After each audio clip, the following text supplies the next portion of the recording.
During this last week on the west coast of Canada, we've gone from a long, cold, wet winter to the middle of summer overnight. The sun has been insane. It's about 8:15 in the morning now. I'm going to try and get most of my work done by about 11 o'clock because it's going to be that hot. Won't be able to do anything. I've already got the basil out. Later on I'm going to be planting some pumpkins and some squash. And so, I can't sit here all day. Let's crack on. It's time to revisit the spring onion project. Those that visit the channel regularly will know that we've kind of grown these from seeds. We started them off in modules and we planted them out a few weeks ago. Did about 10 seeds per module, and growing them as a bunch, and we'll pick them as a bunch. But look at them, they're doing really good. I think the first bunch will be pulled sometime in the next few weeks. I want to say thank you to everybody that helped me out with my cucumber problem. I got a lot of help with it. It appears I've had a problem called stem rot. Now, I've grown cucumbers a few years without any problems, but this year it's been tough and I've lost quite a few plants.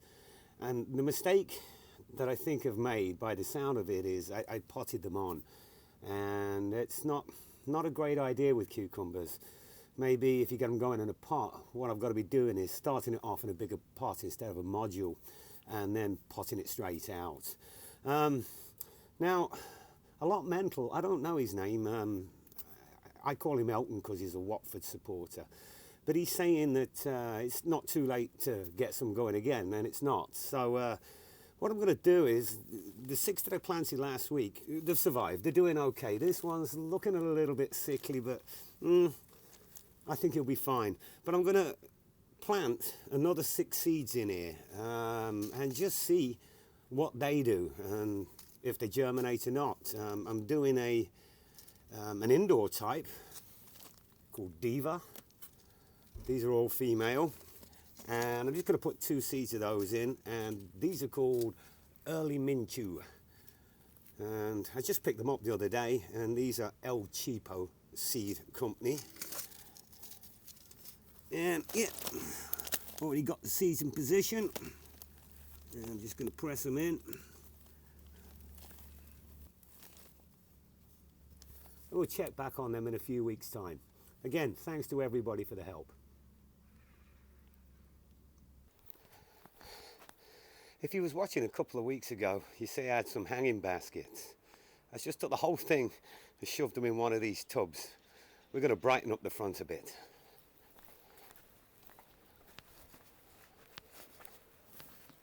I grow things in these tubs because it's easy to change them out throughout the year. These were the tulips, but the spring planters are now done. Let's put in the summer planters.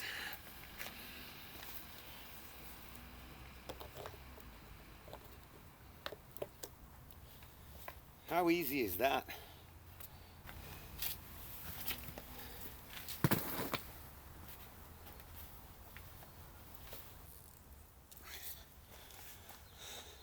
Well, that's brightened up my day.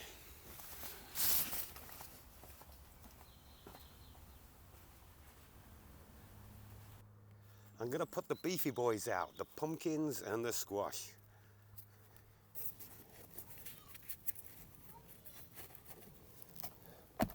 That's looking good. Now, I usually wait until mid-June before I put these out. But the temperatures are just soaring here right now, and I don't see it getting any colder anytime soon. I always say I'm taking a chance. Not this time. I guarantee you these will be fine. But I'm growing it in a container. Lots of mushroom compost. This one's jack-o'-lantern. And these ones are a squash called treble eighth. Never heard of them. I'm going to put 2 in here.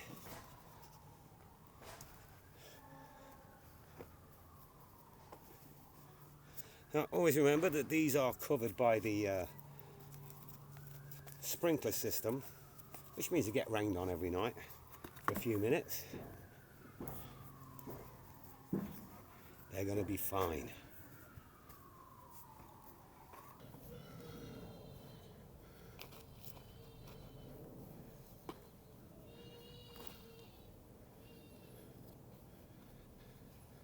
Grow.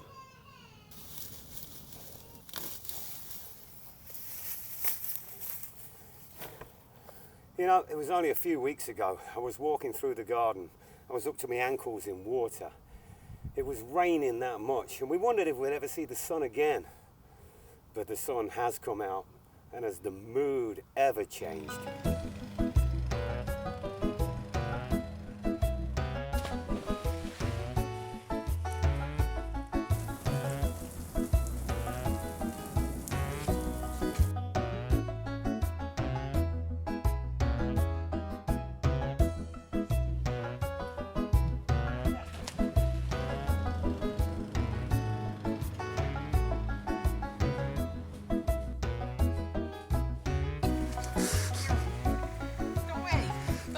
Don't get past.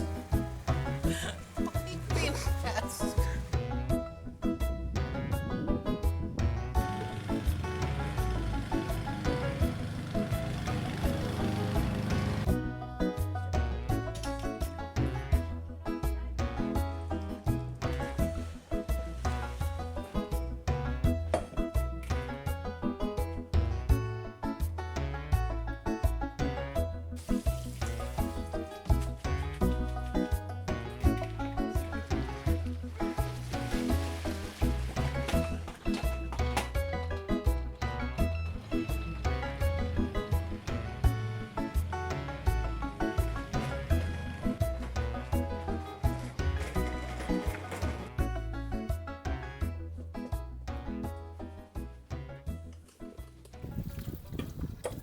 Well, the giant onions are still alive, but they're not that big.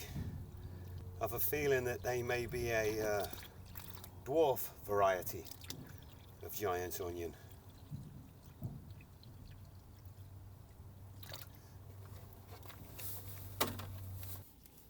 Now, basil is a firm favourite of ours. We eat loads of it. Last year, Mrs. Coleman made this wonderful pesto, but there wasn't enough, so we've grown loads of it this year. In fact, I've got another sowing of it right here. And then, when this lot's ready, we're just going to crop it all and plant some more out. Oh, the smell is delicious.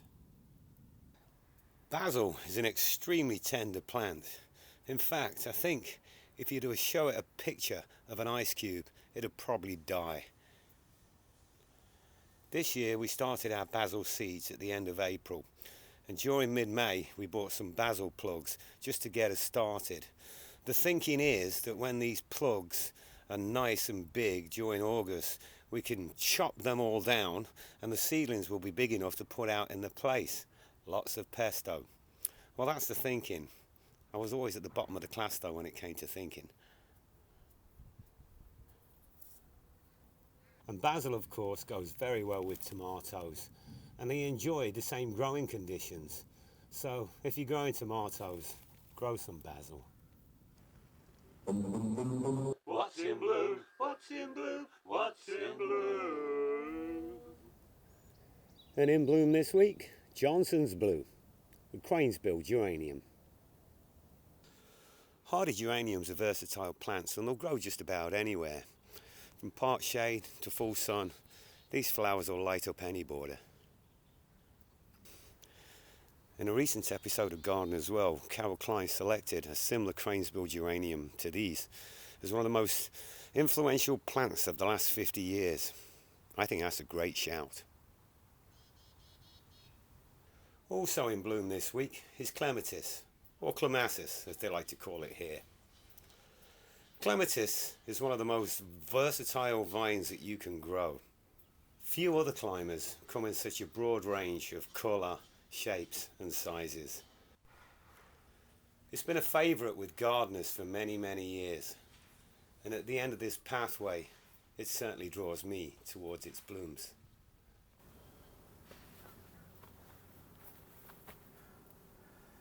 Well, we've done far too much larking around this weekend. There's certainly not enough gardening.